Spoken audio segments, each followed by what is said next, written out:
えーはじめましての方は、はじめまして、終電と申します。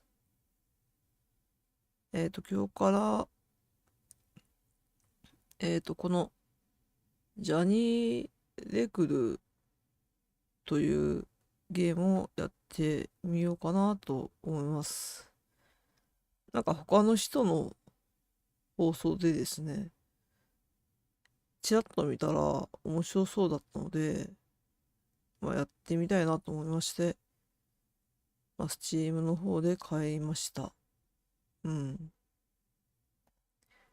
で一応放送していた人にも、放送していいかとお尋ねしたところ、放送してもいいという許可をいただいたので、やってみようかなと思います。どんなゲームか、本当にさっぱりわからないので、やっていきたいと思います、とりあえずは。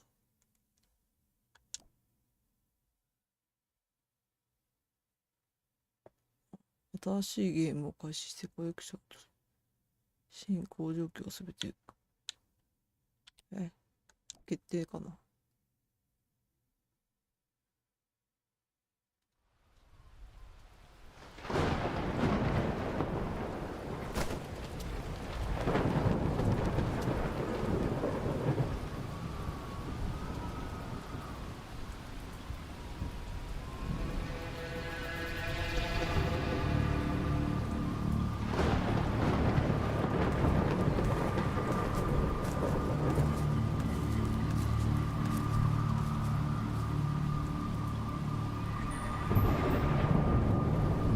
なんだこれ。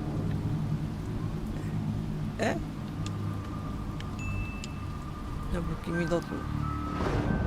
な、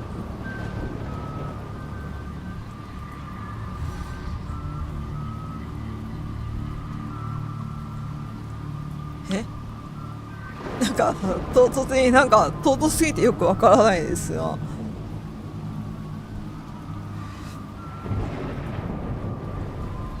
ちょっと音大きいな、なんか。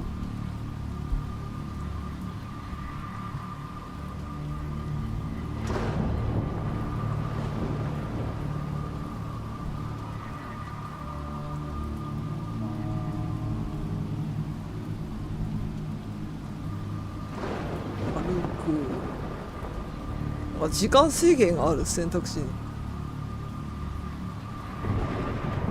デンジャー、ノースイミング。泳ぐなと。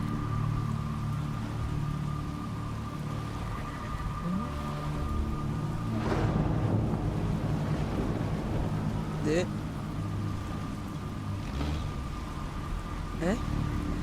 加速。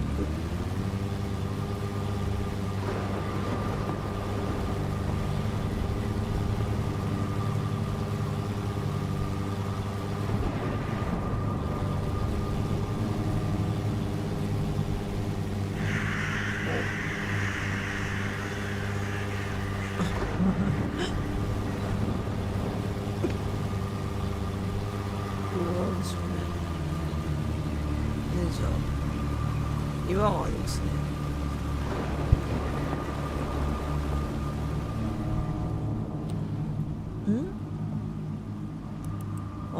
回す。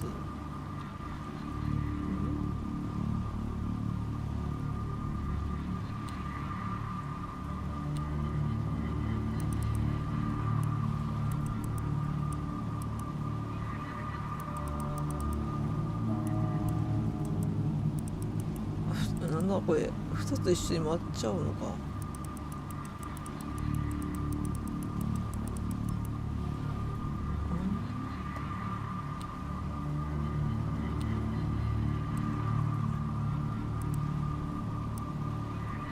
一緒に回っちゃうんだね、これ。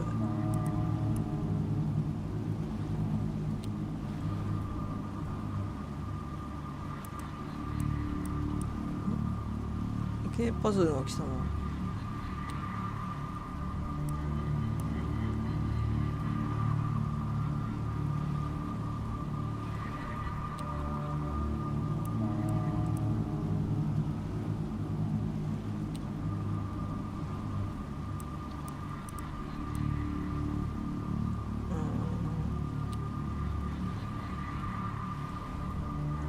ンタラクト。パズルなのか。まあ、パズルとは書いてあったけども、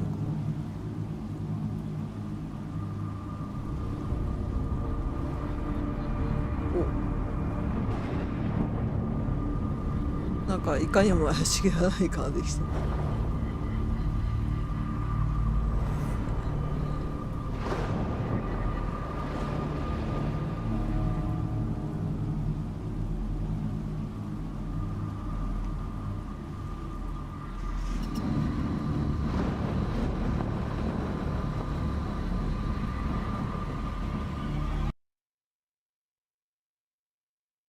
あ、なんだ一体。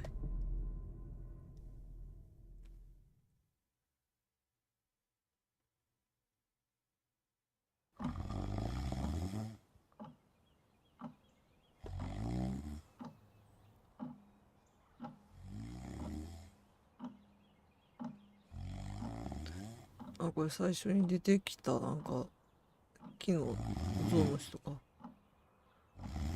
What? Who? 何？誰だ？ Oh, お I っ must have と、 dozed off. おっと、どうやら居眠りしていたようだ。 Perhaps we need a spot of tea to wake us up. 眠気覚ましの紅茶でも飲むか。 What do you say, Rufus? なあ、ルーファス。 Yes, yes, quite right. レトロゲームが好きな方いらっしゃいませ。ああ、そうだな。 Better get back to work. 仕事に戻るとしよう。紅茶飲まないの？ This book won't write itself. 寝てる間に本が勝手に書き上がるわけではないしな。 Maybe I should start somewhere easier. I'll come back to the prologue later. 書きやすいところから始めた方がいいのかも。序章は後回しにしよう。 The sun rose over another perfect day in picturesque Arthurton. 太陽が昇り、美しいアーサートンの新たな一日が始まる。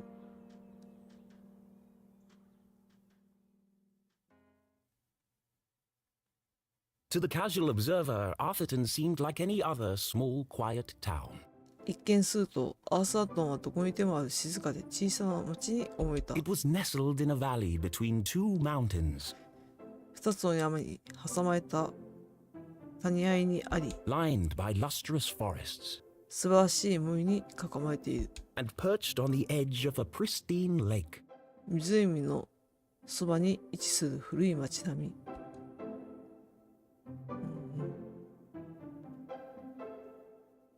It had a main street with all the essentials, including a place to sip coffee.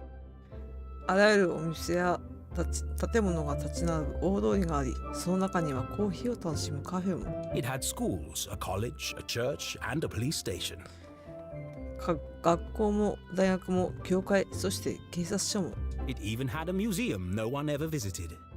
誰も訪れない博物館まであるのだった。 It was the kind of place you might find anywhere on your travels.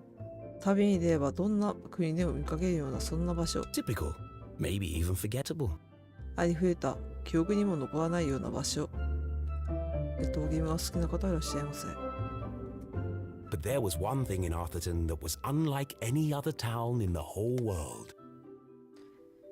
でもこのアーサートンの町には他のどんな町にもない特別なものがあったのだ。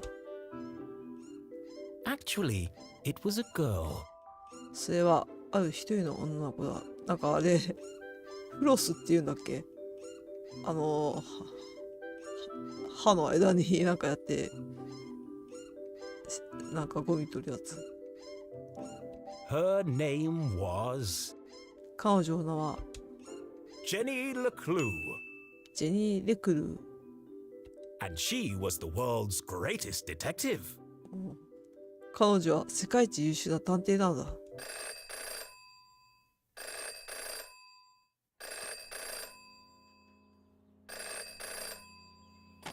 Finkelstein residence. フィンケルシュタインです。 Oh, hello, Glenda. ああ、グレンダじゃないか。 Yes, he said he might ring. ああ、電話するかもって言ってたね。 Okay, patch me through then. つないでくれるかい？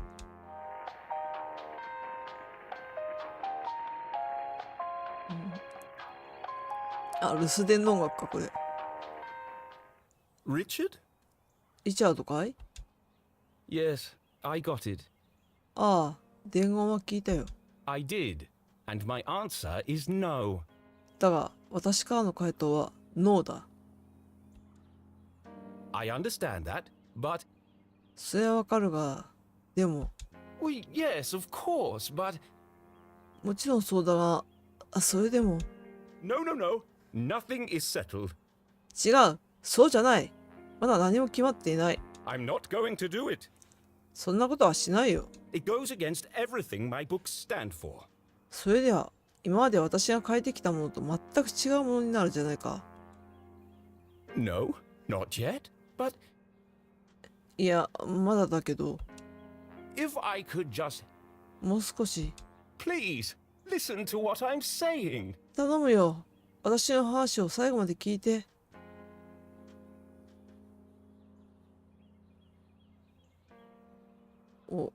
ああ、原稿だね。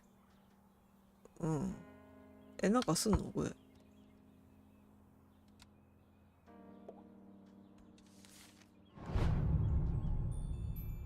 朝、可愛なく過ごしているだろうか。残念な知らせがあるんだ。言葉で簡単に伝えることができないから、最新作の売れ行きを添付することにしてはめっちゃ言ってるわ。最近、若い読者はもっとミステリーと危険を求める傾向にある。ジェニーの臆病な性格と何度も同じような冒険のせいでそういう読者を失っているんだ。いい知らせとしては、店側が次の本の注文をキャンセルするのは遅すぎたということ。だから最後のチャンスとして、この往年の少女に命を吹き込めるか見てみようじゃないか。本格的な殺人ミステリーを試してみてほしいんだ。人を殺してみてくれ。ドラマを挿入してみるんだ。何が言いたいのかというと、もしうまくいかなければ、次回作はジェニー・レクルーと最後の万歳になるということだ。私は殺人者じゃないと書いてありますね。ひっくり返す。もう一つのいいニュースは、本物の新聞記者が最新作のレビューを書いてくれたことだ。レビュー。ジェニー・レクルーと消えたマーマレードサンドイッチ。シーズ38作目。頼むから最後にしてくれ。はもう全盛期を過ぎたという印象。かつては世界中の子供に愛されたミステリーな物語のコレクション。ジェニー・レクルーはもはやありきたりな展開ばかり。愛ある親を持つ子供のために書かれたものの中で最悪の物語と全く躊躇なく言える。子供の心を犠牲にして書かれた実に低俗なものであることは疑いのないことだ。もしもあなたが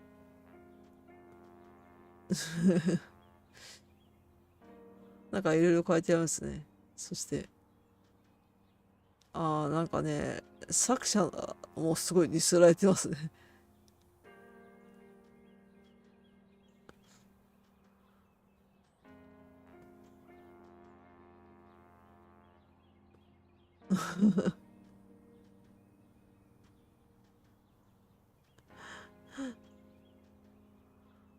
なんかね、この物語はね、なんかゴミだって言われてますよ。どんなにいい物語でも傷つけはしないくせにショックな知らせかもしれないと思っている。でも、時代とともに変化していかないと、殺人を一つか二つ放り込んで、本当の悲劇も得たらどうだね。まだ君の頭の中にも素晴らしい物語が残っているかもしれないからね。後で電話するからその時に話し合おう。信じられんと。キャリアがこんな風になって残念だよ。でもほら、元気を出してくれよ。リチャード・インクウェル。PS。来週はスカッシュはどうだ？少なくともすぐにバックハンドの練習ができるぞと。ズームできるのね。ここになんかひどすぎるレビューがね、書いてありますね。うん。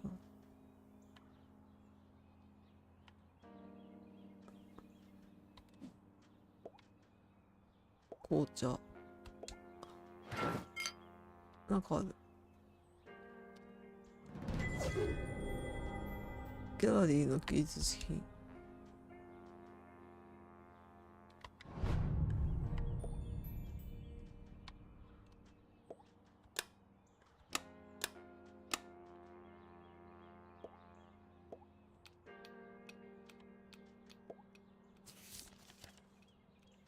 フィンケルファンへの手紙。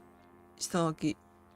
また私、アーサー系フィンケルスタインだよ。ジェニー・レクルーシリーズの38作目。今まで一番楽しい冒険が待っているよ。新しいジェニー・レクルーファンに感謝。いつも支えてくれてありがとう。質問に答えるよ。噂はいろいろ聞いたと思うけど、もちろんジェニーの本はこれからも続くよ。私のペンにインクがあって、タイプライターにリボンがある限りはね。2、そう、これからも同じ感じで続くよ。これまでのやり方は変えたくないからね。アーサートンはこれまでも安全で幸せな場所だよ。なんかすごい名前書いてある。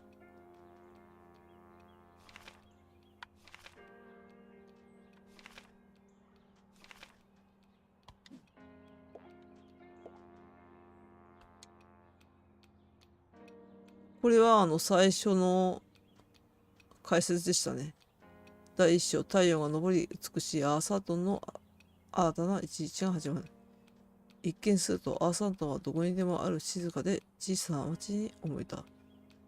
二つの山に挟まれた谷合にあり、素晴らしい森に囲まれていて、湖のそばに位置する昔ながらの町並み。そこには学校、教会、それに警察署もある。お店の並んだ大通り、コーヒーを楽しめるカフェ、誰も訪れない博物館まであったと。まあ最初のオープニングのやつですね。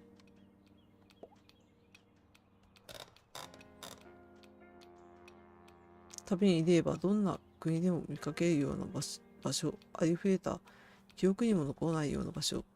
でもこのアーサートンの町には他のどんな町にもない特別なものがありました。それはある女の子です。彼女の名前はジェニー・レクルー。彼女は世界一優秀な探偵なのです。どうすればいいのかな、これは。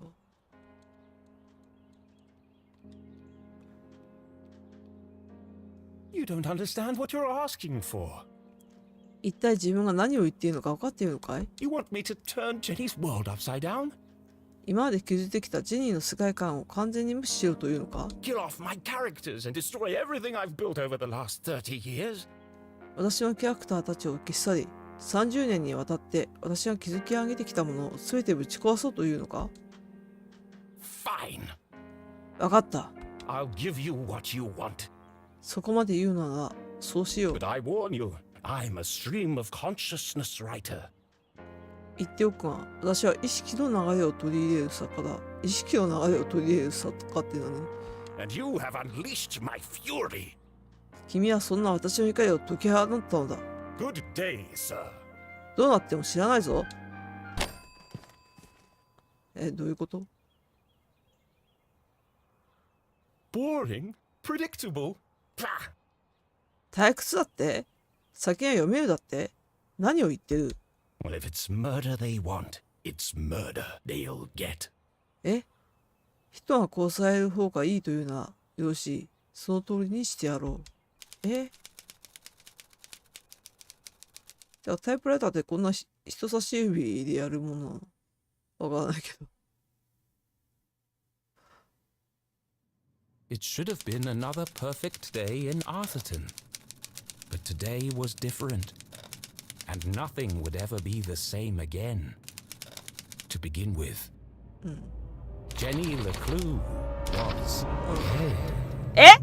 いきなり主人公が死んでるんだけど。Her skin was pale, 肌は青白く。 her eyes glassy and frozen. いきなり主人公こうしちゃった。目には正気がなく動かない。 What cruel fate had befallen our beloved detective? どんな残酷な運命が我らの探偵の身の上に降りかかったのであろうか。あれ No, no, no. 起きてるくダメダメダメ。 Never move the victim. なんだ芝居。被害者は絶対に動かしちゃダメ。 Mrs. LeClue, she's doing it again. レクル教授、またですよ。 Jenny LeClue, you are a dead body. ああ、そういうことね。ジェニー・レクル、あなたは死体役なのよ。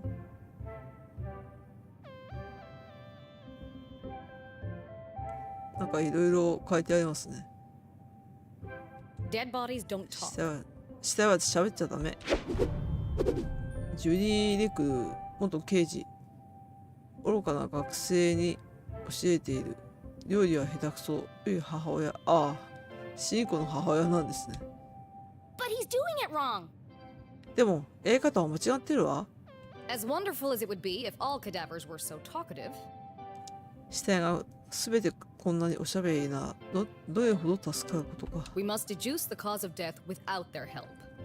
死体の助けなしに死因を推測しなきゃいけないの。 With only the evidence laid before us, 目の前にある証拠だけが唯一の頼りなの。 we build a picture from the fragments left behind. 残された証拠の断片から全体像を描いていくの。 We collect clues, interpret the data, and solve our puzzle one piece at a time. ヒントを集めてデータを解析して一つずつパズルのピースを解き明かしていくのよ。 Until it feels as if the victim is speaking to us.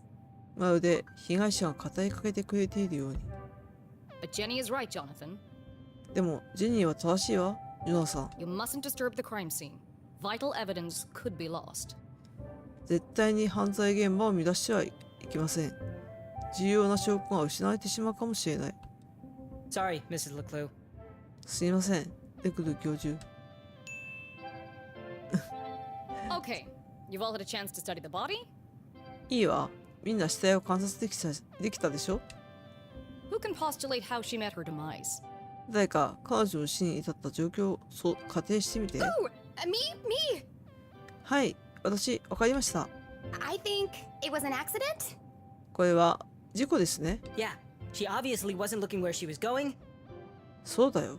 明らかによそ見をして歩いていたんだよ。 So she slipped on the wet floor. それで濡れた床で足を滑らせ And て、 cracked her head open.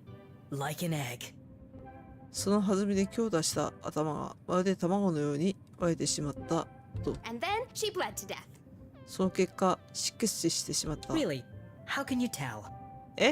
どうしてそんなことがわかるんだい？ Well, there's a giant pool of blood around her head. 頭のところにこんなに大きな血だまりがあるから。 Yeah, I know. はは、わかってるよ。 I was being sarcastic. ちょっとかかったのさ。 Oh. あら、そうだったの。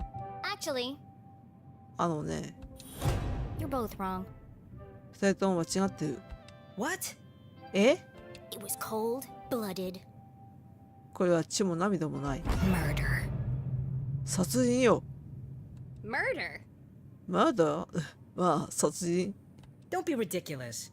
そんなバカな。 Where's the murder weapon? 凶器はどこ？ There's no evidence anyone else was even here. 他に誰かがここにいた証拠 Oh, は？ yes, there is. お、証拠はあるわ。 It was murder. And I can prove it. これは殺人よ。証明できるわ。死実験助手。 Jenny had read all the books. ジェニーは母親の著書を全て読み、 She'd absorbed all her mother's teachings. すごいな。犯罪捜査のテクニックを全て手につけたん But だ there。was nothing quite like getting your hands dirty. だが、実際の事件から学ぶことに勝るものはない。 How many people get the chance to solve their own murder? 一体どれほどの人が自分自身の殺人事件を解決する機会に恵まれるのかしら。 The first step in any good deduction was collecting evidence. 正しい推論を導き出すにあたり、まずやるべきことは証拠集めだ。 Seemingly insignificant details could provide a vital piece of the puzzle. 一見すると重要でなさそうな情報がパズルの重要なピースとなり得ることはある。 First, I'll search the crime scene for clues. まずは犯行現場で証拠を探して、 Then she'd analyze the data その後集めた情報を分 and 析、 finally 最後に Deduce the real cause of death. 本当の死因を推測するのよ。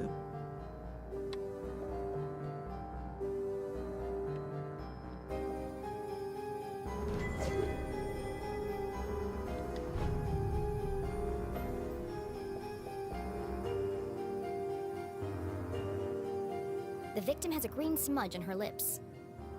被害者の唇には緑色のシミのようなものがついてい It's る。 not lipstick. これはリップスティックではない。 There's no doubt the victim lost a lot of blood. 大量の出血をしたのも間違いない。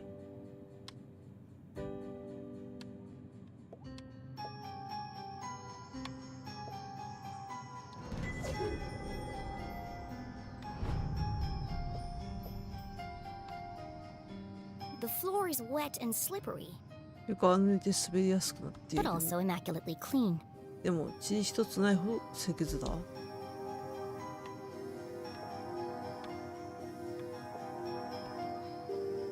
Approximately 8 sizes too big, サイズ8はあるかと思われる大きすぎるブーツ。 and covered in mud. そして泥だらけ。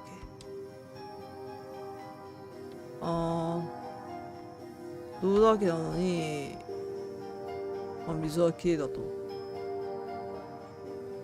Jenny's blue sweater was scruffy and quite uncomfortable, ジェニーの青いセーターはむさ苦しく非常に着心地が悪い。 but her grandmother had knitted it, and so it was her favorite. だが祖母がジェニーに編んでくれたセーターは彼女のお気に入りだった。 The more it itched, the closer she felt to her. そんな設定いいね。チクチクすればするほど祖母を身近に感じられた。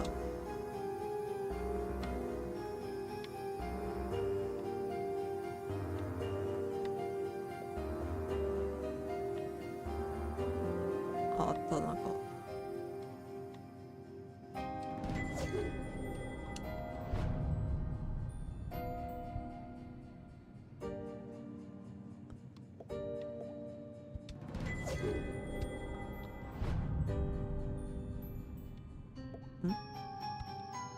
What a waste of perfectly good coffee. とても素晴らしいコーヒーが台無しだわ。 Jenny's love for coffee was almost as strong as her passion for crime solving. ジェニーのコーヒーに対する愛情は彼女の犯罪捜査に対する情熱に引けを取らない。 Chalky green residue on the rim. 本当だ。縁にチョークのような緑色の残留物がついている。 Smells like burnt matches. 燃えたマッチのような匂いがする。リンかな。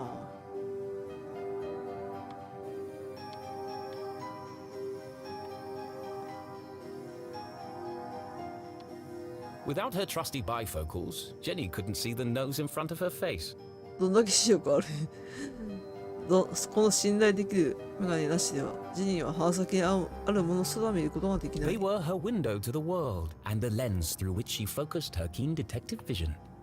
メガネはジェニーとこの世界をつなぐ窓であり、レンズを通して彼女は探偵としての鋭い観察力を発揮する。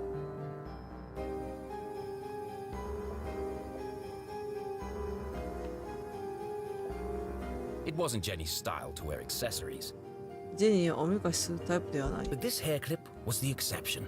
ただヘアクリップは例外だ。 Its function as a lockpick had saved Jenny from a long night trapped in her school locker. すごいな。かつてジェニーは学校のロッカーに閉じ込められ、一晩過ごさなければいけないところをこのヘアクリップを使って鍵を開けたのだ。 She'd worn it ever since. それ以来ずっとつけるようにしている。 I've seen enough. Time to wrap this case up. もう十分ね。さあこの事件を解決しましょう。 Jenny was a meticulous record keeper, noting every relevant clue in her trusty journal. ジェニーは恐ろしいほど几帳面なメモまでありとあらゆる手がかりを大切にジャーナルへ記録している。 A great detective knew that solving a mystery was simply a matter of connecting the dots. 優れた探偵には分かっている。謎を解決するということは点と点をつなげていくことに他ならない。 I'm certain this wasn't a mere accident. Now I just need to prove it. これは単なる偶然なんかじゃない。あとはそれを証明するだけ。 How do I know the victim didn't slip?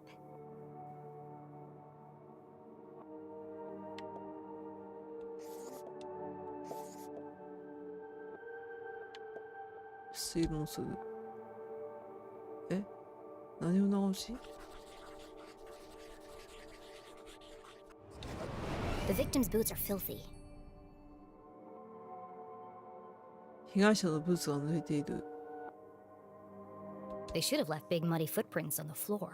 これな、泥の足跡が床に残っていないとおかしいわ。 So where are they? でも、どこにも見当たらない。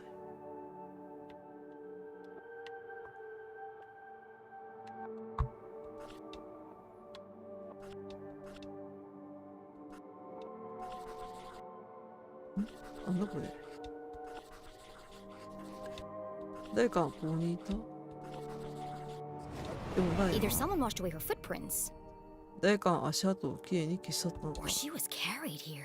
それとも彼女はここへ運び込まれたのか。え？これで解決したの？ Okay, that proves she didn't slip. つまり彼女は足を滑らせたんじゃない。 So how did she actually die? じゃあ本当の死因は何？ What was the real cause of death? コーヒーは入っていない。あるのは緑色のチョークみたいな残留物だけ。アーモンドの匂いがする。生産回答はそういうやつ。被害者の唇は乾いていて硬い緑色のシミ。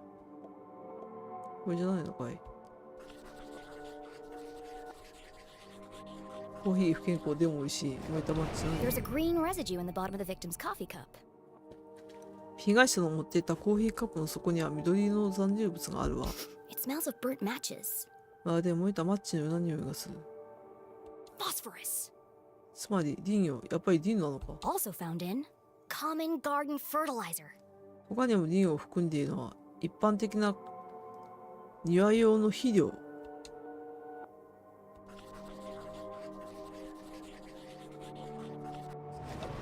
The same green mark is on the victim's lips. 同じ、農薬飲んだとかそういうノリ？コーヒーね、美味しいよね。確かに不健康だけど。同じ緑色の痕跡が被害者の唇にもある。 Her coffee was spiked with fertilizer. コーヒーに肥料が入っていたのよ。肥料って入ってたら気づかん。 Someone clearly wanted her dead. 彼女に死んでほしい人物がいたのは間違いないわ。解決したんだ、これで。Ah, the case of the dead lab assistant. ああ、研究室助手の死にまつわる事件。研究室助手の死にまつわる事件。ジェニーのこと。 Gone before her time. 彼女が生まれる前のことね。 Was it poison? 毒殺か？ Yes. イエス。 A blow to the head? 頭を殴られた？ Yes. An accident? 事故か？ Certainly not. 明らかに違う。 No footprints in an unshattered mug? 足跡もなく、マグカップも割れていない。 She was killed somewhere else and carried here. どうか別の場所へ殺されて、ここへ運び込まれた。 This is the story of a scorned ex-lover. 蔑まれた元恋人の話。 Jenny? The gardener enacting his revenge. 庭師を復讐を実行した。 Jenny. ジェニー。 A deadly brew of fertilizer and caffeine coursing through the veins. 肥料とカフェインの混ざった死の一杯が彼女の血管を駆け巡る。 That's quite enough, thank you. もう十分よ。ありがとう。 What happens to the gardener? 庭師はどうなったんだ？ Is this gonna be on the test? これってテストに出るんですか？ Remember, class, even the smartest criminals make mistakes. みんな覚えておいて。どれほど天才的な犯罪者でも間違いを犯すの。 This is how we catch a killer. そこから私たちは殺人犯を捕まえます。 But what's the point of all this? でもこれに何の意味があるんですか？ Yeah, there hasn't been a murder in Arthurton in years. そうですよ。もう何年もアーサートンでは殺人など発生していません。 Every town has a dark side, even Arthurton. どんな町にも闇があります。アーサートンも例外ではありません。 By doubting, we are led to question. 疑うことのように疑問が生まれます。 And by questioning, we arrive at the truth. そして疑問を明らかにすることで真実にたどり着きます。 Okay, that's all for today. はい、今日はここまで。Don't forget, next class is our field trip to the morgue. そうそう、次のクラスは死体安置所の見学ですよ。忘れないでね。So have a light lunch. ランチは軽めにしておいて。そうね。多分戻すかもね。The students need to think for themselves, Jenny. 学生が自分たちで考えないと意味がないでしょ、ジェニー。That's why they're here at Gumboldt. To learn. みんながガンボートにいるのはそのためなの。学ぶためよ。で、めちゃくちゃでかいジャムの瓶だな。しかも溢れてるしね。I just figured we all had places to go. 行かなきゃいけないところがあるのを思い出しただけだよ。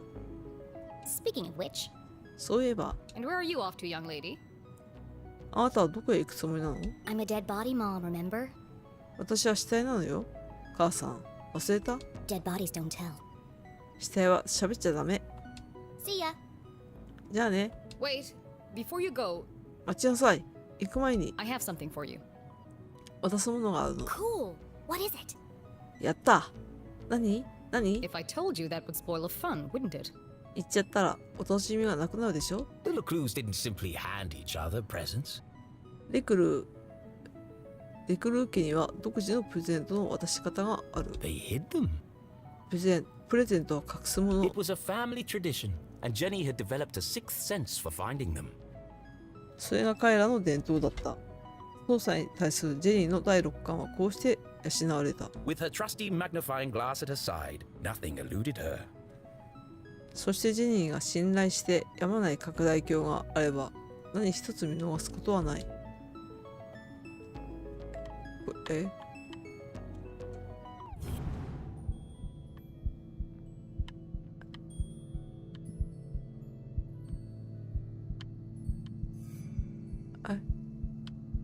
これのこと？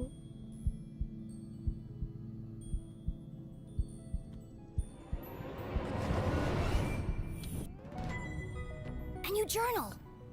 新しいジャーナルだ。 To Jenny, there was nothing better than the aroma of a fresh leather notebook. 私、ジボンをプレゼントするのかと思った。ジェニーにとって新しい革張りのノートの顔に勝るものはなかった。 It smelled like mystery. まさにミステリーの匂い。 Without missing a beat, she did what any detective worth their salt would do. ジェニーはすかさず優れた探偵なら誰でもするであろうことをした。 She decorated it. そう、飾り付けたのだ。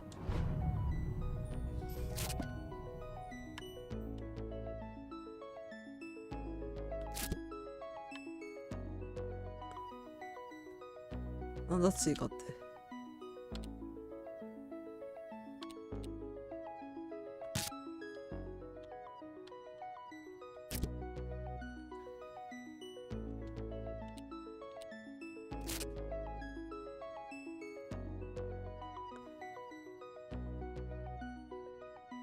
ある。ああ、なるほど。大きくしたりもできるわけね。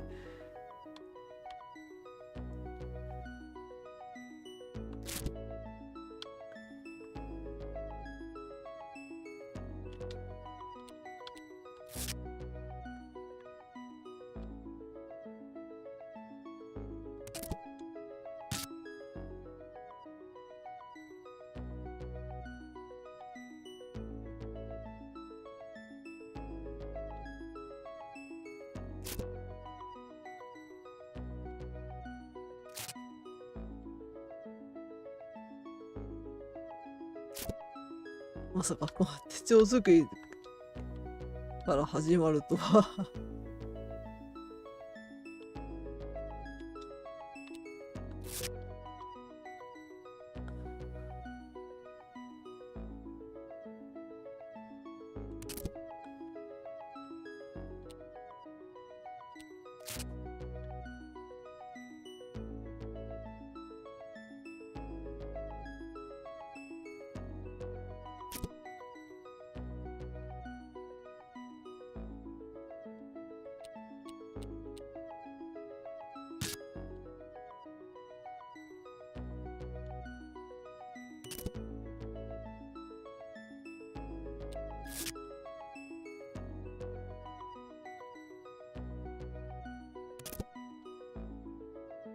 じゃあこれで終わり。A new journal meant new adventures.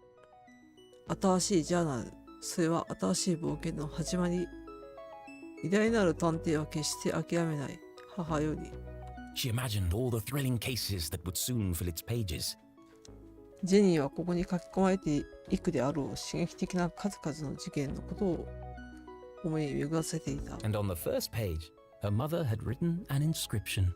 そして先頭のページには母親からのメッセージが書かれていた。 A great detective never gives up. Love, Mom. 偉大なる探偵は決して諦めない。母より。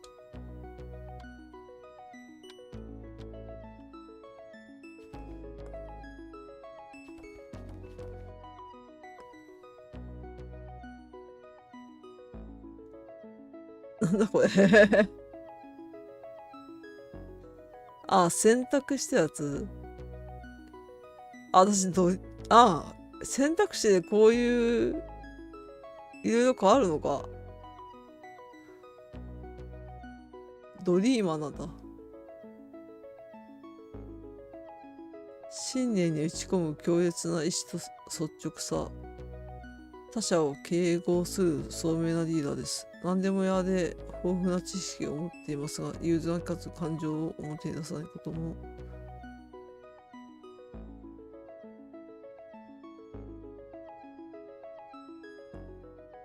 ああ、なるほど。なんか他にはあるんですよね。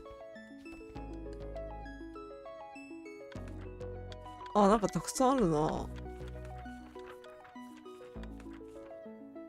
絵はがき。まあ、とりあえずない I と。love it. Thanks, Mom. すごく気に入ったわ。ありがとう、母さん。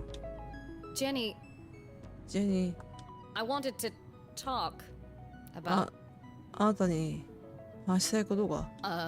to say, その、つまり、 Somewhere in the back of Jenny's highly caffeinated brain, an alarm bell was ringing.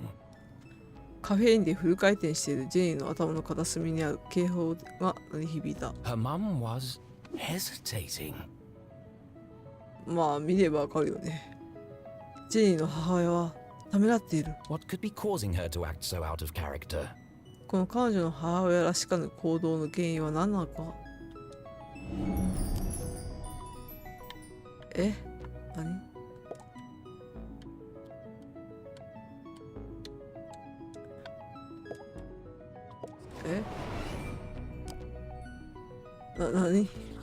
目をあまり合わせない。涙ぐんでいる。暴力的なボディランゲージ。指輪がない。 Furrowed brow. 離婚したとか。腕を組み、しかめっ面。 Jenny saw it coming from a mile away. ジェニーには疑いようがないほどはっきりと見てといた。 Her mother was about to get. 母親が今にも Emotional. 泣き出しそうなことに。 I've really gotta go. 私、本当に行かなきゃ。 no, Jenny, wait. ジェニー、待ちなさい。 I need your help. あなたに手伝ってほしいの。 What? え？ Really? 嘘でしょ？ Jenny couldn't believe her ears. It was extremely unusual for her mother to ask for help. ジェニーは自分の耳を疑った。ジェニーに頼み事をするとは何とも母親らしかぬことか。 It must be something very important. これはかなり重要なことに違いない。 Tracing the steps of a deranged killer? 狂気の殺人者の足取りを追うと A か。 cold case that only someone with Jenny's expertise could solve? ジェニーのような専門知識を持つ者にしか解決できない未解決事件か。 I've misplaced the students' essays on decapitation. 頭蓋切除術に関する学生の小論文をどっかに置き忘れてしまったのよ。 See if you can find them for me before you leave. I have to run. 出かける前に探してくれないかしら。私は用事があるの。 Wow. The case of the misplaced papers. ああ、レポート置き忘れ事件。 Are you sure you want to trust me with such a complex task? そんな難しい任務を私に任せて本当に大丈夫なの？ I have no doubt you'll be able to find them. They're around here somewhere. あら、あなたなら絶対に見つけられると信じているわ。この教室のどっかにあるはずなの。 Jenny was unsure if her mother was unable to detect sarcasm or just really good at ignoring it. 母親がジェニーの皮肉に本当に気がつかないのか、それともうまく無視しているのか、彼女には分からなかった。お手伝いましょうか。 Okay, Mom. I'll find them before I leave. 分かったわ、母さん。出て行く前に探してみ On る one ね。 condition. 一つだけ条件があるの。なんか可愛いよね。とかね。 Yes. 何かしら。 You have to let me help grade them. レポートの採点を私に手伝わせること。 One of Jenny's favorite pastimes was grading papers. ジェニーは娯楽としてレポートを採点するのが好きなのだ。 Nothing pleased her more than giving a big shiny F to an overconfident student. なんか、それもな、自信過剰の成果にデカデカとした F、落第を与えるのはこの上ないジェニーの喜びなのだ。結構な子だな。 Don't push your luck. 調子に乗らないの。 Please. いいでしょ Okay. わかったわ。 Yes. やったー。 Find the papers and go straight home. レポートを見つけた余韻見せず家に帰るこ But I'm と。 meeting Keith tonight. でも今夜キリスと会う約束があるのよ。今晩キリスと会う約束があるのよ。 No buts, remember? でもじゃないで Oh, し I'm ょ。 sorry. Maybe I'm still feeling the effects of being poisoned for your class. あらごめんなさい。まだ母さんの授業を手伝って毒をもらえた営業が残ってるみたい。 Well then, I have the perfect antidote. ああそうなの。だったらちょうどいい解毒剤があるわ。 You're staying with your cousin this weekend, and you still need to pack. 今週末はいとこと過ごす予定でしょ。あなたはまだ荷造りが終わってないわね。 This again. まだこれだ。 Look, I've considered your offer, Mom, and I'm going to have to decline. ねえ、母さんからの申し出をよく考えた結果、今回は断ることにするわ。断ってのか。手伝うっていうことにしたのに。てんてんてん。 I'm old enough to take care of myself. もう自分のことくらい自分でできるもん。 I'll be back late tonight. There's meatloaf in the fridge. 今夜は遅くなるから冷蔵庫にミートローフがあるわ。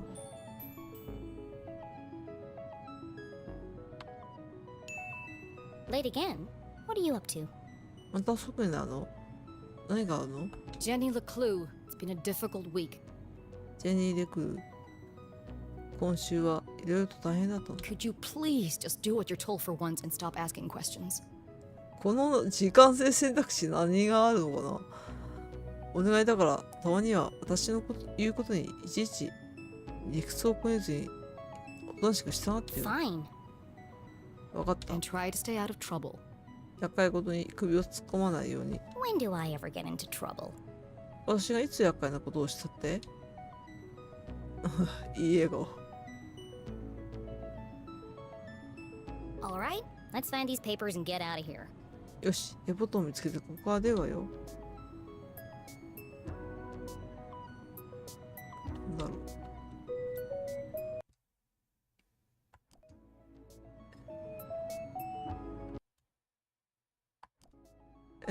どうやったら見えるの？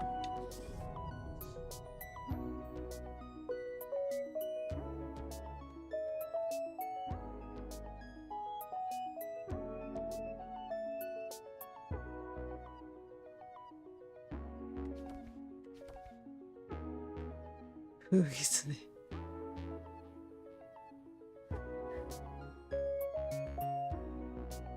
あ、こういう風にしてなんか選択肢でいろいろプレイヤーの評価が変わるんですね。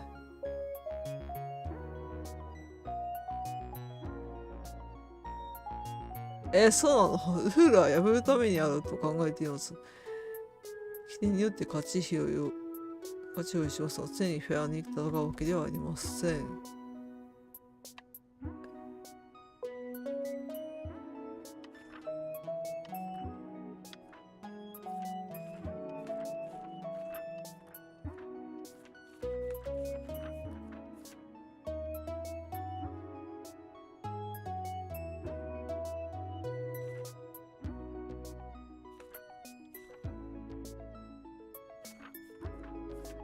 何なんだろう。 One of Jenny's earliest memories was making raspberry jam with her mum. ジェニーの幼い頃の記憶は母親と一緒にラズベリージャムを作ったこと。でも作りすぎだろこれ。どうやって消費すんの？ It's the perfect substitute for blood in class demonstrations. あっちの代わりに使ったのね。じゃあ頭ビタビタじゃない？ジェニーちゃん今教室での事前で使う血液の代用品としてはこれ以上のものはない。 And better tasting than the pig's blood the textbook recommends. 教科書が推奨する豚の血液なんかとは比べ物にならないほど美味しいし。これダッシュとかあんのかな？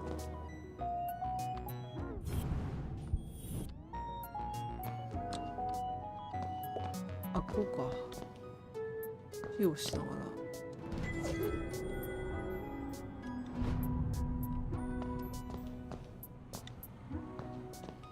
軽やかに走るの。Looking rather trim today, Ethan. New diet? なんだかほっそりしてみるわね、イーさん。新しいダイエットかないか？ What's the matter? Lost your funny bone? どうしたのよ。ユーモアのセンスがなくなったの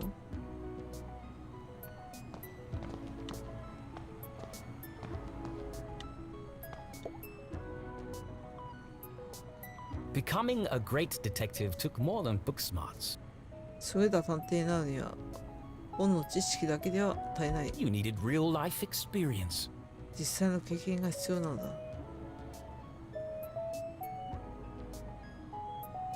And Jenny was always on the lookout for a chance to get her hands dirty.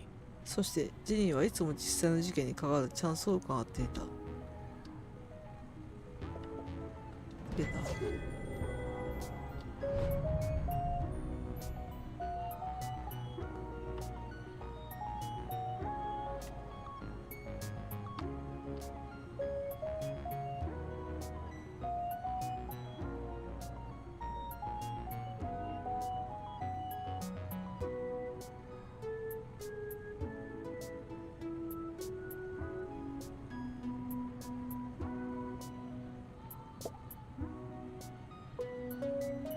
なんか下にない？これじゃない。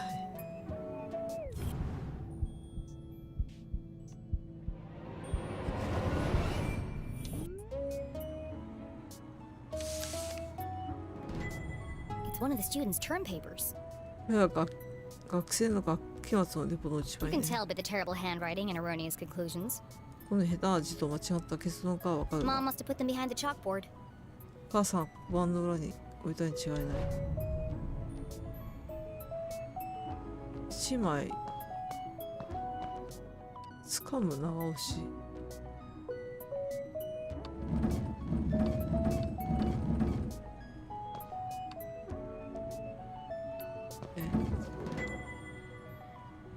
めっちゃあるね。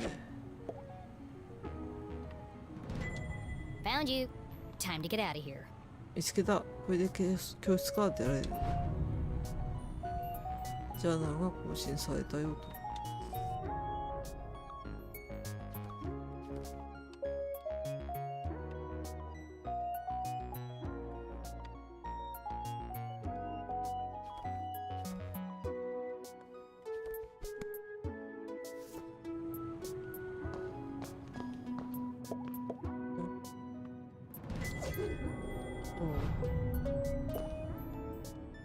Please do not touch. 触らないでください。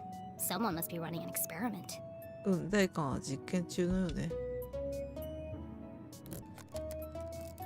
触ってんねな、思いっきり。 Gross. おい、 Pretty soon it's gonna sprout legs. もうすぐ足が生えてきそう。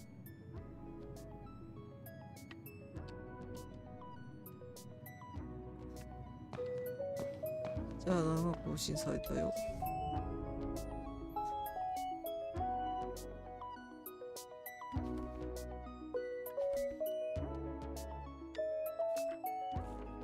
誰かが奇妙な緑の液体を生育してる。気持ち悪い。それだけ。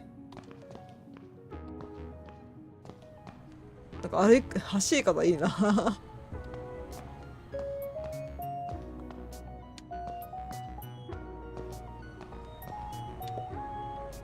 Jenny looked around the room one last time. Was she ready to leave? ジェニーは今一度部屋の中を見渡した。もう教室取ってても大丈夫だろうか。じゃあ残る？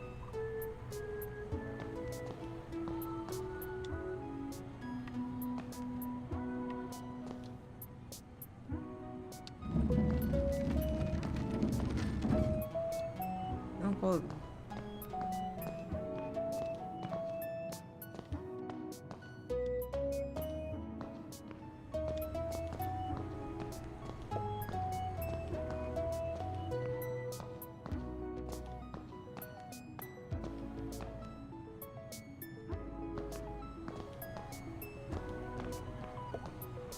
？Jenny looked around the room one last time. Was she ready to leave? いいんじゃないの？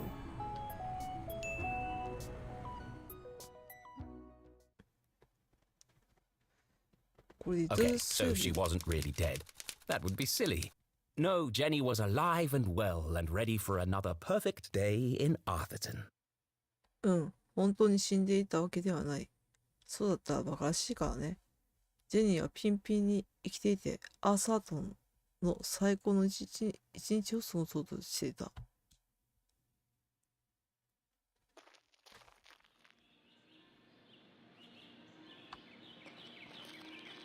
なんか、画像がすごいなんか、ほのぼのしてますね。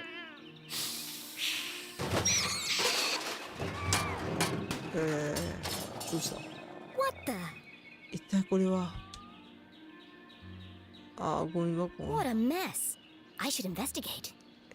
なんじゃそりゃ。ひどいあれさまね。これは調査しなきゃ。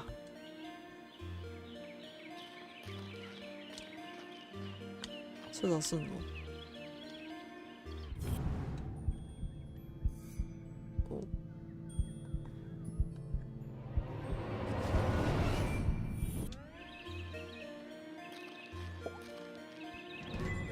？Jenny had an instinct for sorting treasure from trash.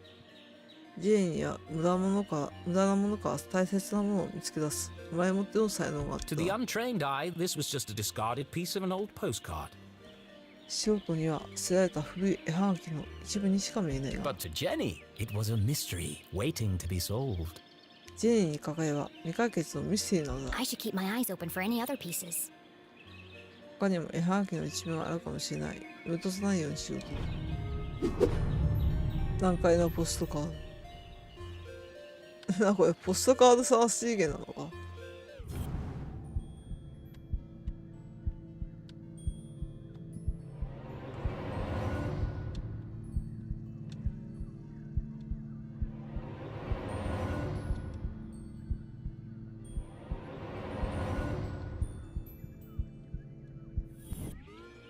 これ一体何ゲーなんだろうねこれ。The notice board was awash with flyers, personal ads, and the occasional piece of gum. 掲示板にはチラシや個人広告で溢れ返っており、ところどころにガムがくっついている。 I'm amazed anyone can find anything on here. こんな掲示板じゃ誰も必要な情報が見つけられない。 Fortunately, Jenny had a useful trick to use in a situation like this. 幸いのことにジェニーはこういった状況で役立つ技を知っていた。 Mom always says, a great detective eliminates the noise. 母さんがいつも言ってる。偉大なる探偵は不要な情報を除外することができ Focus on る。 the details, and you'll find clarity in the chaos. 細部に注目して混乱の中に光を見出す。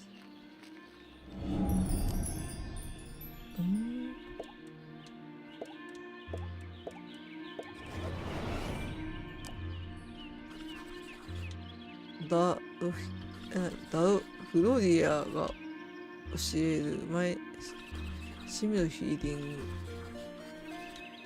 毎月集合天体観測会テキストを読みます。ちょっと噛んだ後は今週からかマヨネコトレバーに連絡。 I wonder if anyone else reads this junk. ジャンクとか言ってるよ。一体誰がこんなものに目を通しているのかしら。 Hold on. What's this? これは何？街からのお Oh 知らせ。 no, they've extended curfew hours again. 夜間外出禁止で安全を確保して屋内に泊まるように。夜9時から夜明けまで送電線の改善工事中はご不便をおかけします。本期間中は日常的な停電が発生することがございますので、足からずご了承ください。 9 p.m. to sunrise? That's ridiculous. 夜9時から夜明けまでもうめちゃくちゃだわ。 But necessary. Power outages had become a regular occurrence in town. それもどうかと思うけどね。しかしやむを得ないのだ。この町では停電が当たり前になりつつある。停電が当たり前になりつつある町っていうのもやばいのに。It was dangerous to be wandering around after dark. 日没後にうろうろするのは危険 It だ won't。be long before we need a permit to go out at all. このまま行くと外出許可証が必要になるかも。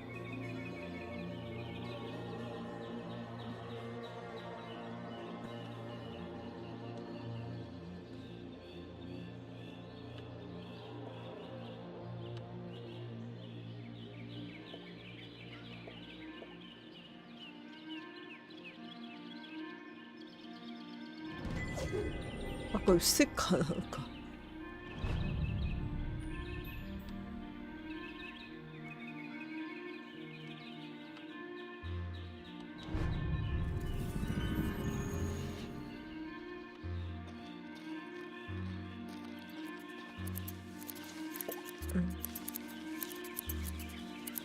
Hey, you!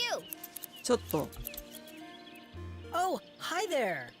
おい、そこの人、 What are you doing back there? そこで何をしているの？ Well, I was pruning, ああ、刈り込みをしてたんだ。 but then I discovered the cerulean bugberry bush. その時にこのセルリアンバグベリーの茂みを見つけたんだ。 Discovered? These bushes are all over Arthurton. 見つけたって？こんなのアーサートン中に合うじゃない。 Actually, それからね、 this is an incredibly rare bloom.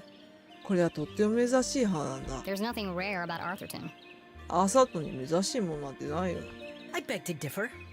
そんなことはない。 Arthurton has many beautiful and exotic plants. アーサートンにだって綺麗で変わった植物はたくさんあるよ。興味あるな。 Really? Like what? 本当に？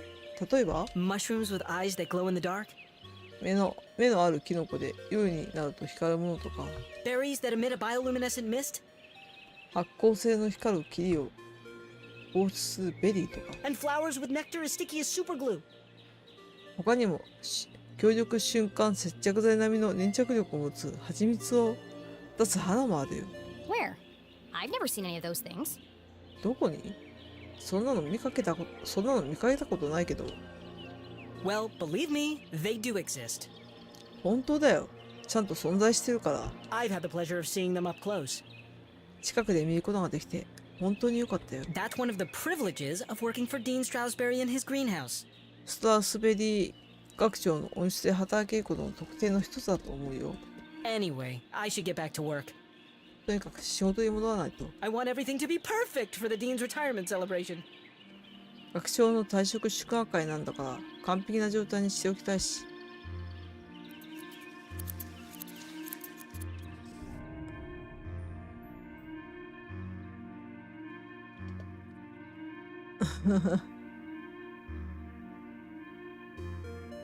門限が午後9時。この狂気の沙汰はいつ終わりを迎えるのか。学生の庭師。鬱陶しいほどアーサートンの植生に精通している。ストラスベリー学長と共に温室で作業している。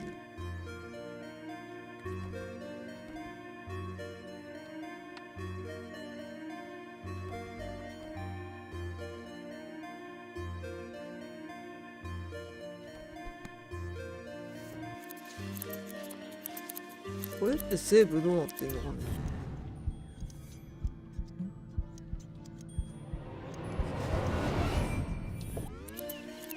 ギャラリーアイテム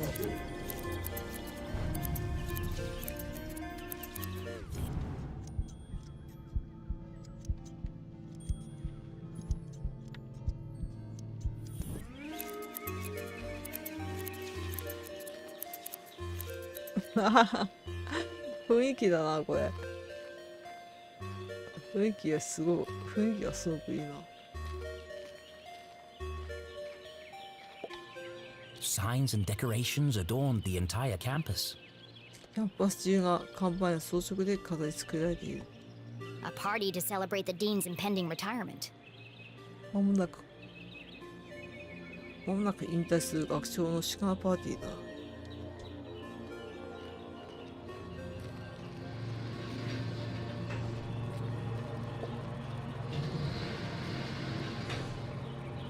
Left! 左だ。 Left!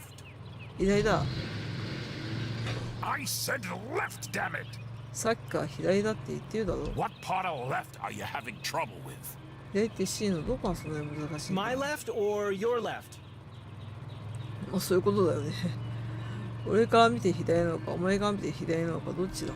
My left! 俺の左だ。 Obviously, I mean my left. Why would I mean your left? すごい暴論言ってるな。俺から見て左以外にいないだろう。なんでお前から見て左なんて言うんだよ。So you want me to move it the other way? つまり逆方向へ動かせばいいのか。 Yes. Nothing would make me happier. そうだ、そうしてくれ。 If you're not careful, we're gonna have bronze brains all over the floor. しっかりしてくれないとブロンズの脳みそをそこら中にぶちまけちまうぞ。 They seem busy. どうやら忙し I そう should だ。 probably lead them to it. 仕掛けない方が良さそうね。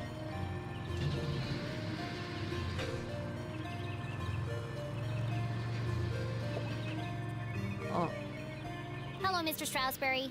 How are you today? こんにちは。スラスベリー学長。ご機嫌はいかがですか？スラスベリー。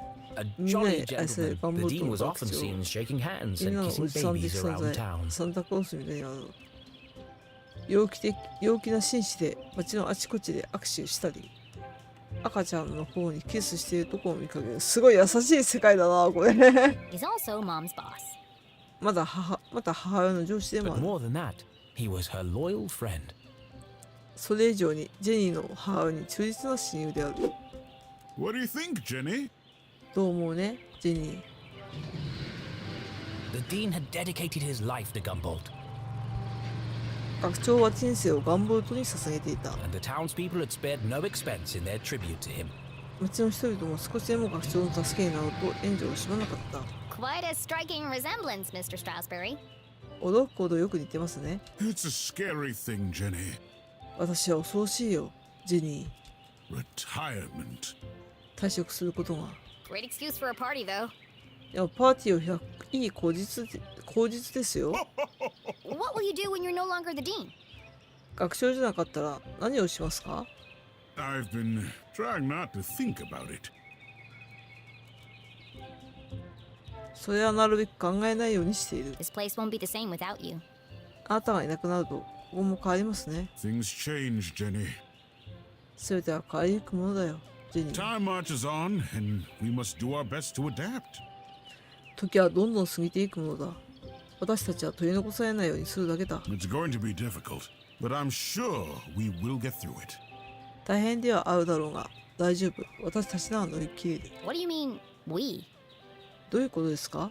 私たちって。 Do you think they made my belly too big?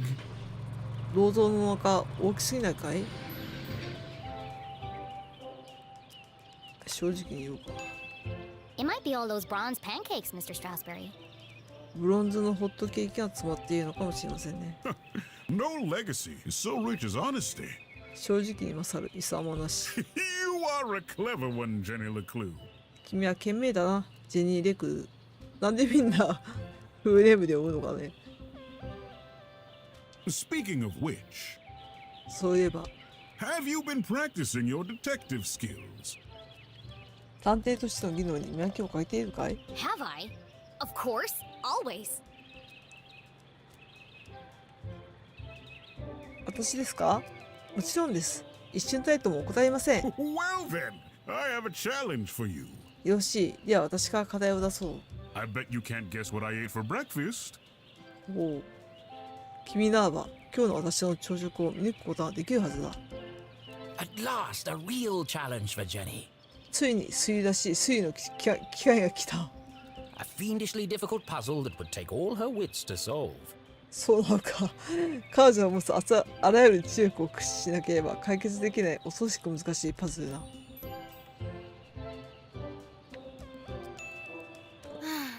Well, okay. ふう、わかりました。Anything for you, Mr. Strasberry. ストラウスベリー学長の頼みなら。 Oh, how wonderful. 素晴らしい。 But first, でも最初 I に need to ask you a few questions. 少し質問させてください。おお。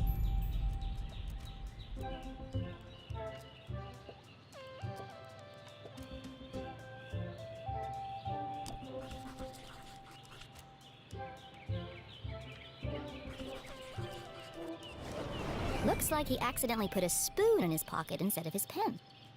学長は間違ってペンではなくスプーンを胸ポケットに入れてしまっ It's た got ん a だ。 coffee stain on it. うんうん。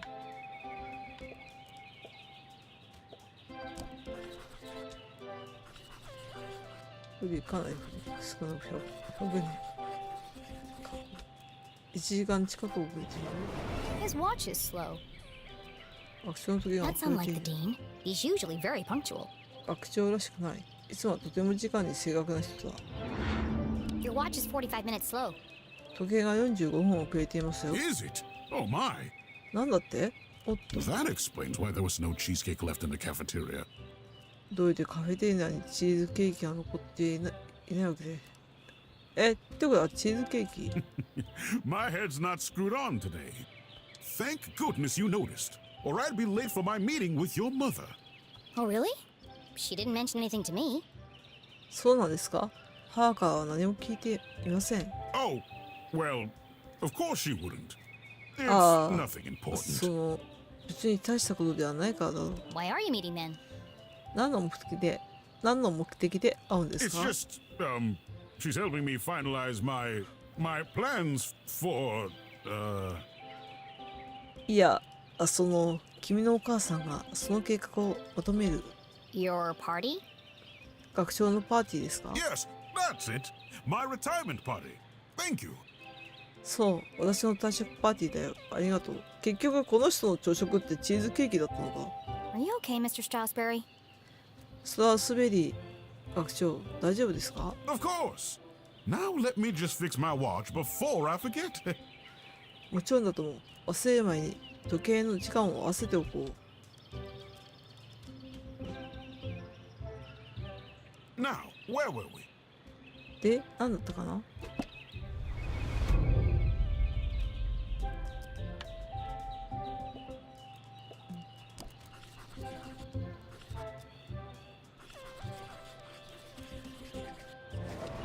Ipsa scientia potestas est. Looks like Latin. すごいね、ラテン語ってわかんない。 Your ring sure looks old. ずいぶん古そうな指輪ですね。 It was made for my grandfather. 私の祖父のものだったんだ。 He passed it down to my father, who passed it down to me. 祖父から父へ、そして父から私に受け継がれたんだ。 And when the time comes, I'll pass it on to my son. いずれは私から息子に手渡す日が来るだろう。 The Stroudsbury family had been champions of education for generations. ストラウスベリー一家は代々教育の支援に力を入れていき What does the た。 inscription mean? 指輪に刻まれている言葉の意味は？ Knowledge itself is power. ほう。知識は力なり。 The inquisitive spirit is a mighty thing, Jenny. 探求心を持って行動することが大切だという意味だよ。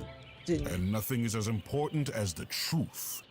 そして真実より大切なことは何もないということだ。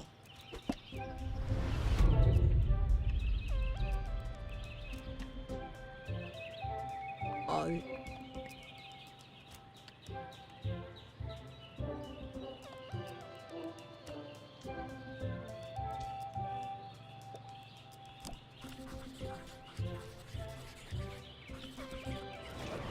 The Dean was a big fan of the Gumboldt moonbeams. 学長はガンボルトムーンビームズの大ファンであ And る。 not just because his son was a prominent figure on the team.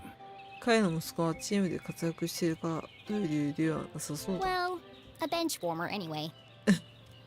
悲しいな。息子さんは補欠だから。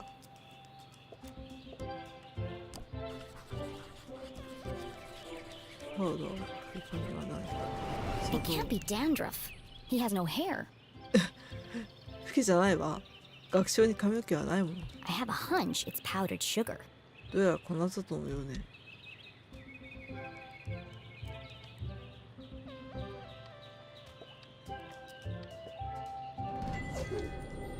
どこにあったその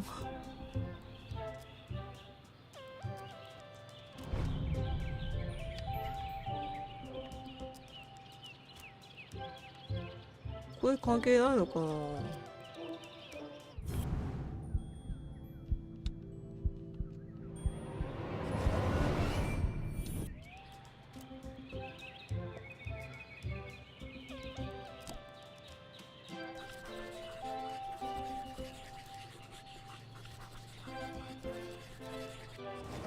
The dean didn't button his shirt properly. 学長はシャツのボタンをかけ間違えてい It る。 looks like a bloodstain, but the seeds indicate otherwise. 血痕のように見えるけど、実は見えている種が他の可能性を示唆している。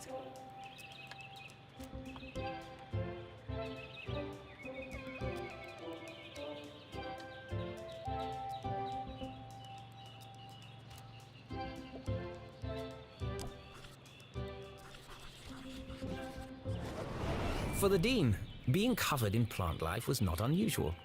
学長が植物に覆われているのはいつものこと His だ。 work as a botanist was renowned. 彼は植物学者としても有名だった。 Looks like you're carrying some extra baggage today, Mr. Strasberry. どうやら今日はいつもより多めに荷物を抱えているようですね、ストロベリー学長。 Well, I do have a lot on my mind. 確かにいろいろと考え事をしているね。 I was referring to your legs. いえ、学長の足元の話をしているんです。 Oh, thank you. I have been doing my daily calisthenics. ありがとう。最近は毎日自重トレーニングに励んでいるんだよ。 No, I mean the sticky stuff on your pants. 違います。ズボンの裾にひっついているそれのことです。 What? なんだって？ Oh! おっと、 Hitchhikers. 招かれたのお客さんだな。 I've been working on a new orchid hybrid in my greenhouse. 温室で新種のユリの交配に取り組んでいるんだよ。 They're beautiful, but the leaves are quite clingy. とても美しいのだが、葉っぱがすぐにくっついてね。 I will say, I am looking forward to spending more time in the dirt. もっと土と格闘できるようになるのはとても楽しみだよ。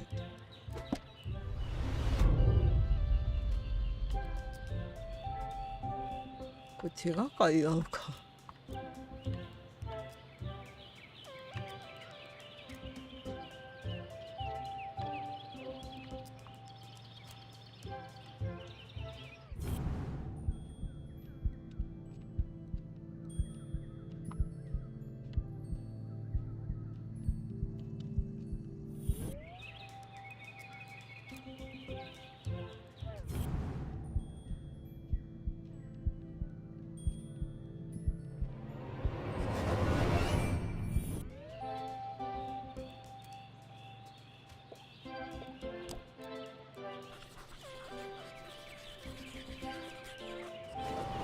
A thick bundle of note cards poked out of the Dean's pocket.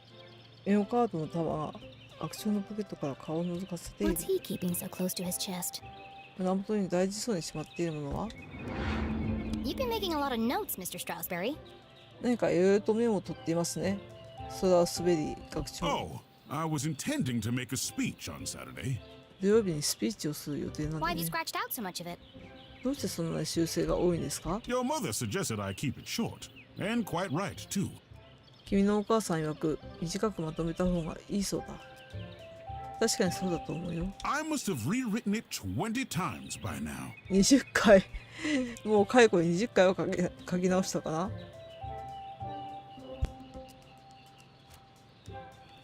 I just can't seem to find the right words.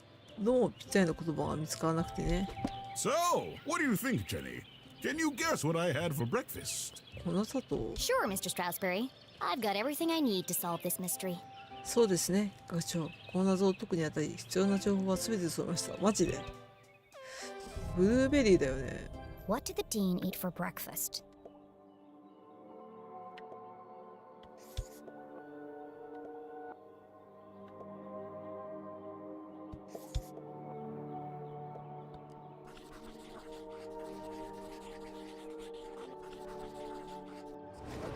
jam on his shirt and powdered sugar on his tie.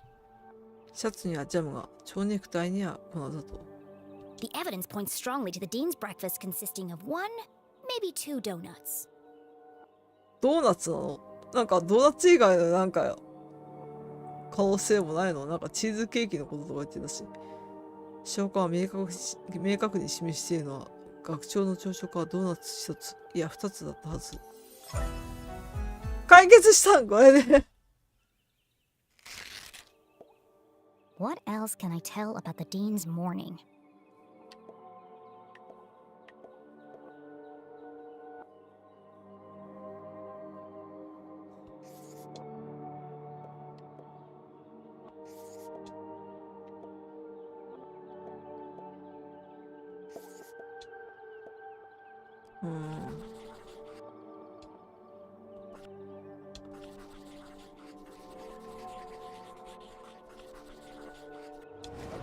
The dean had neglected to wind his pocket watch. 学長は懐中時計のネジを巻き忘れている。The act of a distracted man. 何か他に気になることがあるでしょうか。 This resulted in his whole routine being thrown off, それが全ての行動に影響している。 which might explain why he has a spoon in his pocket instead of a pen.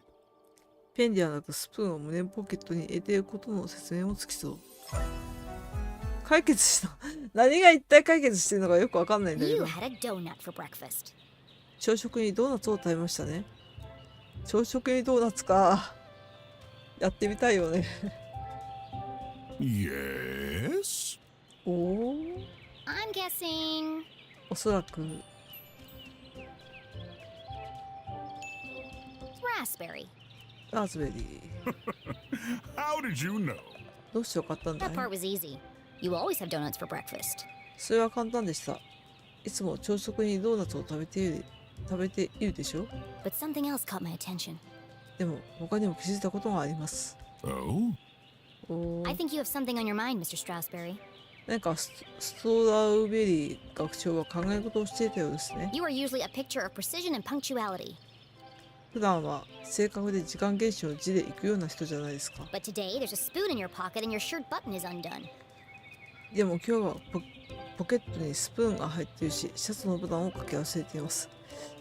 なんか可愛いな、このゲーム。 My, you really are a LeClue. おっと、さすがはリクルーだな。 Your father would be so proud. お父さん自慢の娘だな。 Thanks. あ、ちょっと目そらした。お父さんいないのかな？ありがとうございます。 Well, I should be going.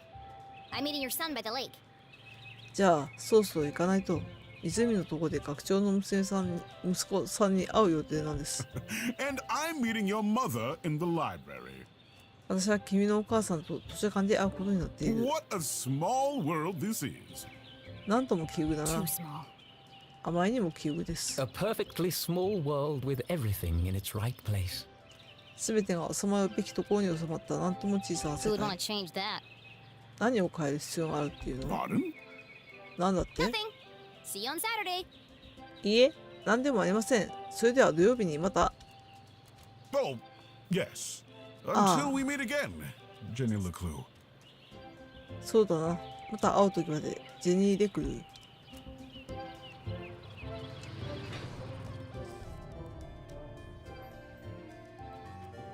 今日のストロベリー学長はどうも操作して可愛らしくない。どんなようで母さんと会うんだろうか。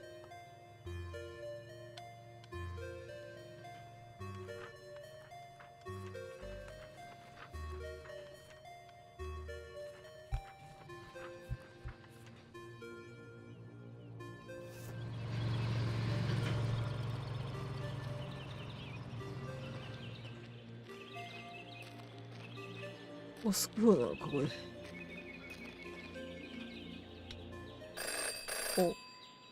お、なんだ？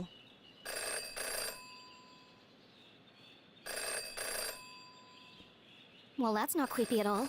気味悪くなんてないから。 In her short time as a detective, Jenny had learned never to ignore a ringing phone. まだ探偵歴こそ短いが、鳴り響く電話を無視するべきではないことは分かっていた。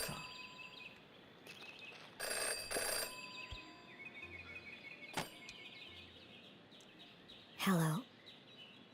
もしもし。 The dog barks loudest before the dawn. 犬は夜明け前に最も大きな声で鳴く。What? え CJ, is that you? CJ、あなたなの？ The dog barks loudest before the dawn.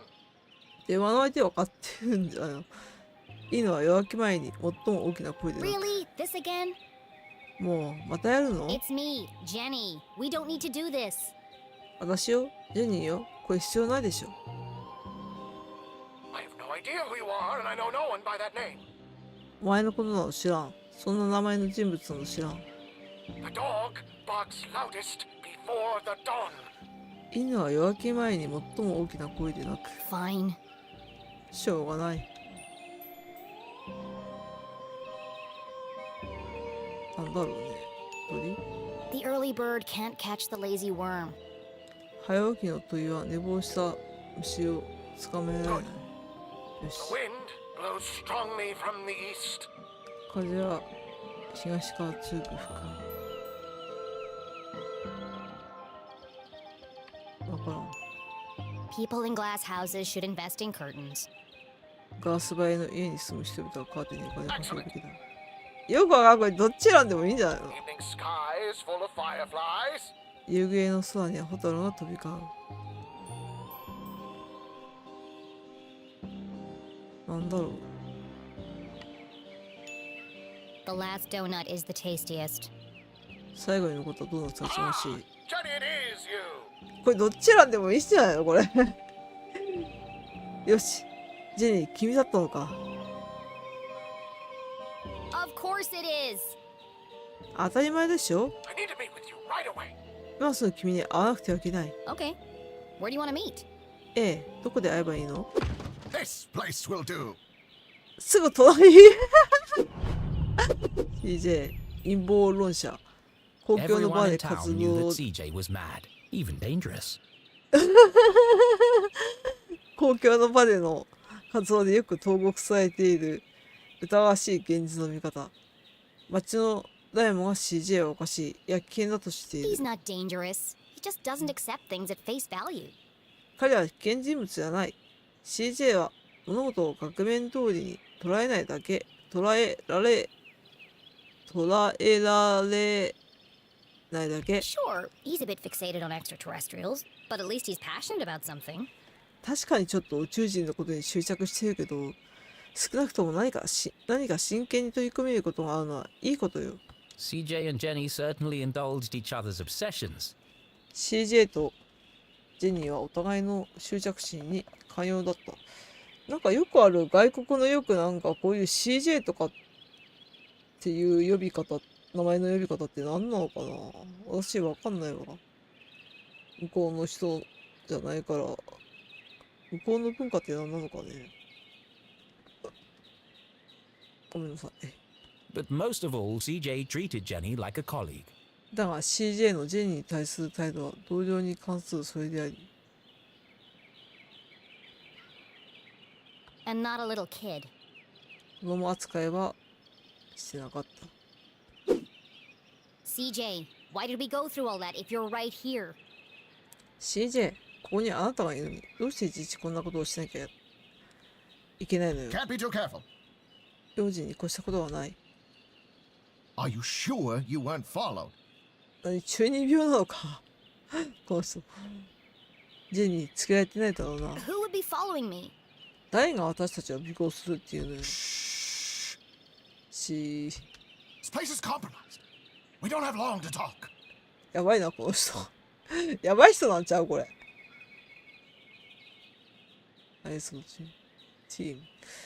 ここの場所は奴らに知られている。長屋はできないぞ。 Now, what did you want to talk to me about? で、何の話だ？ What? You called me. 何を言ってるの？あなたが私に電話してきたんでしょ？ Did I? そうだったか？おい Why? なぜだ？なぜだって言われても。 Talking to CJ was a bit like navigating a maze. CJ との会話はまるで迷路を進むようなものだ。 You had a rough idea of where you were headed, but you couldn't be sure you'd ever get there. 大まかにどこに向かうか分かっているものの、そこにたどり着ける保証 I'll はない。 help you figure it out. 思い出すのを手伝ってあげる。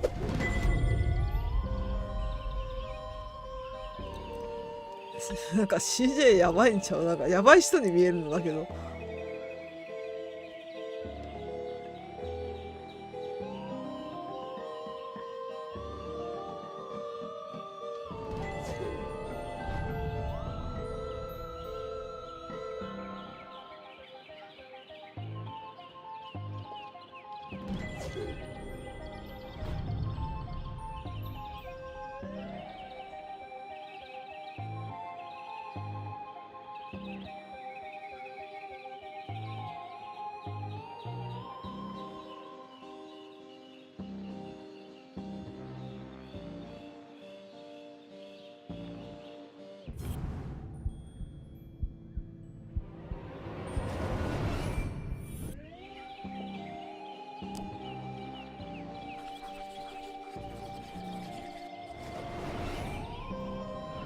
What's that sticking out of your sock?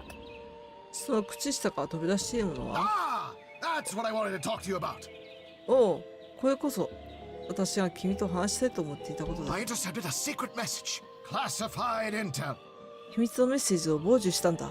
秘密情報だ。 It's proof, Jenny. It's happening again. この人中二病なんじゃないか。証拠だよ。ジェニー、また始まったん It's だ。 time for us to join the fight. ついに私たちは参戦する時が来た。私たちの中にエイリアンがいる。あなたをペットを狙っています。準備は整っていますか？招集に答えることができますか？これは普段 CJ が作っているパンフレットとは違うよう It's been だ。 professionally printed. プロが印刷したような。Could CJ finally be onto something? ついに CJ が何かにたどり着いたの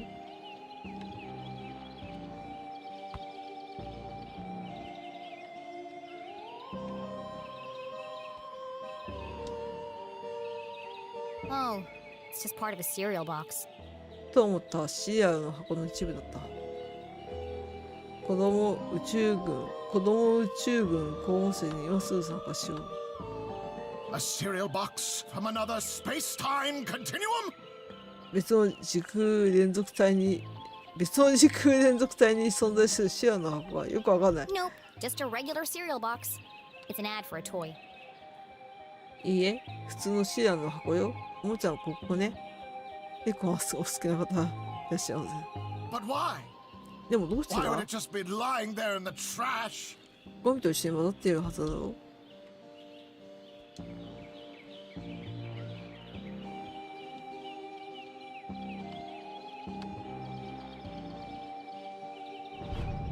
I'm sorry, CJ. There are still great mysteries out there to solve. ごめんね、CJ。まだこの世には解決しなければいけない大いなる謎がある But わ。 this isn't one of them. でもこれは違うと思うの。 Jenny had uncovered why CJ had contacted her, ジェニーには CJ が連絡してきた理由が分かっ but た。 something else had caught her eye. だが彼女は別のものが気になった。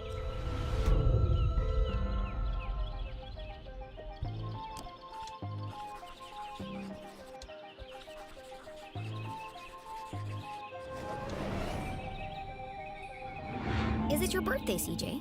あなたの誕生日なの？ CJ。 Birthday? Whose birthday? 誕生日。誰の誕生日だい？ Kykeson's birthday. But Kykeson died on his birthday. クランクソンの誕生日。でも奴は誕生日に死んだ。 Assassination? Possibly. 暗殺か？そうかもしれん。 Abduction? Almost certainly. 誘拐。間違いないだろう。 CJ, the card? CJ、そのカードは何？ Oh, this. It's for you. ああ、これが君に渡そうと思って。 Impossible shot. なんかケーキの絵じゃない？ありえない狙撃だった。 Died instantly. 誕生日おめでとう。お父さんのことは残念だったね。バースデーカードなんじゃない No か。 suspects. No human suspects, anyway. 容疑者なし。人間の容疑者は見つかっていない。 Thanks, CJ. That's, thoughtful. ありがとう CJ。とっても優しいのね。 I didn't think you'd remember. ジェニーの誕生日なのか？あなたが覚えているとは思わなかった。 I know what it's like to lose something important to you. ああ、友人が亡くなったから。大切な人を失う気持ちは私にもわかる。 Now triple shred and incinerate that card as soon as possible! スパイ映画みたい。さあ、そのカードは徹底的に細かく切り刻んで消去するん It's だ。 got my fingerprints all over it! 私の指紋がそこら中についているからな。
コンパス。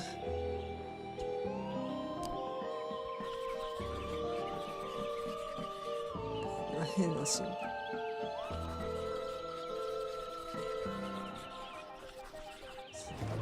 I knew he was hiding something. やっぱり彼は何かを隠している。 A compass with strange symbols where the cardinal direction should be. 本来基本方角が抱えているべきところに不思議な模様が入ったコンパス。 Looks broken. 加えているみたい。 Where did you get that compass? そのコンパスはどこで手に入れたの？ Ah, you spotted it! I knew you would. お、鋭いな。見つけるだろうと思って It たよ。 belonged to my father. これは私の父親の形見だ。 He left it to me to find the truth. 真実を見つけるために私に残してくれたんだ。 You're not gonna find anything with that. The needle is wandering all over the place. それじゃあ絶対に何も見つけられないわよ。あれがそこら中を指し示しているじゃない。 A bit like you. まるであなたみたいよ。 It's searching 探しているんだよ。 For what? 何を？ for them. やつらをだよ。なんかやばい人だな、ちょっと。 It's this town, Jenny. It's Arthurton. この町にいるんだ。ジェニー、アーサートンに。 They're here, among us. And this proves it. ちょっとこういう人現実に近くにいたら怖いな。やつら我々の中に潜んでいる。これがそれを証明してくれる。 Or it could just be broken. それとも単に加えているのか？ Could be. I guess we'll never know. かもしれん。誰にもわからんな。てんてんてん。 So what's the plan now? で、何か計画はあるの？ Library. Research. 図書館、研究。 Very important. Very hush hush. かなり重要だ。誰にも言ってはいけ They ない。 let you back in? 図書館に入れるようになったの？ Not yet. まだだ。 But I've got this hat now. だが、この帽子を手に入れ It た。 wasn't your head that needed covering. 隠すべきは頭じゃないでしょ。 No, for disguise. 違う。これは変装だよ。 I know, CJ. 分かってるわよ。 What is it this time? More UFOs? 今度は何？また UFO のこと？ Radio wave mind control? 電波によるマインドコントロール？ A globally connected communication network used exclusively to view pictures of cats? 猫の画像を閲覧するためにのみ使われる全世界を一つにつなぐネットワーク。 Jenny, you sound crazy. ジェニー、何をおかしなことを？ I'm just preparing my defense for the hearing. 傍聴に備えて答弁をまとめておこうかと思っているんだ。何言ってんのかよくわかんない。 Is this because you tried to hypnotize Mrs. Brown's prize poodle? それってあなたはブラウンさんの貴重なプードルを催眠にかけようとしたから？ No, that was last week. いや、それは先週のことだ。何顔やらかしてる人なんですね。 It's because I peed in the water tower. 給水塔でおしっこをしたからだ。 CJ, that's gross. CJ、気持ち悪い。 And this is the thanks I get for saving everyone from the mind control chemicals. これ実際に身近にいたらやばいよ、かなり。マインドコントロール物質からみんなを救い出したことに対するお礼がそれなのか？てんてんてんてんてん。 Well, I guess I'll see you later then. まあ、じゃあまた後で。 But CJ was gone. なんか CJ はどっかに消えていた。 CJ, I know you're standing behind the phone booth. CJ、電話ボックスの後ろに隠れているんでしょ。 I just watched you walk over there. 歩いていくのを見てたのよ。No, I'm not. Okay then, bye. ああ、そう。じゃあね。See you later. また会おう。電話ボックスの裏じゃ。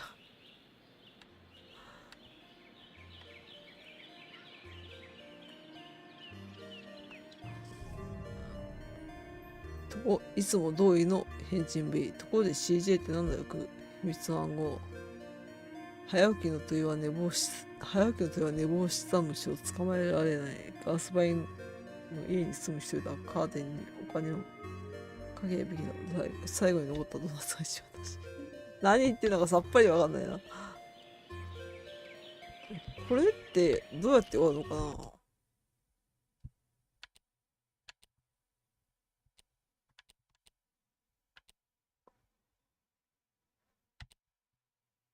これでやめるのかな。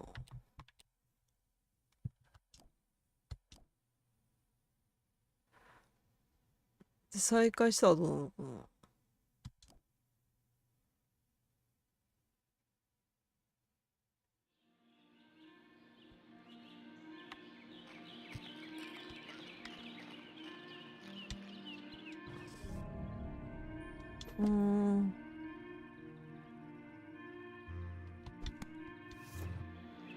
こうなるわけですね。というわけで、なんか、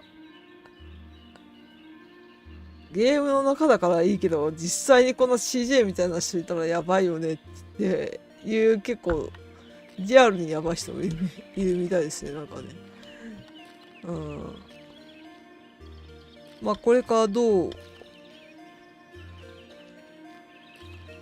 面白くなっていくのか、それとも面白くないのかよくわからないですが、ここで一旦、まあ、枠を切らせていただきます。来てくださった方、見てくださった方、ありがとうございました。では、失礼いたします。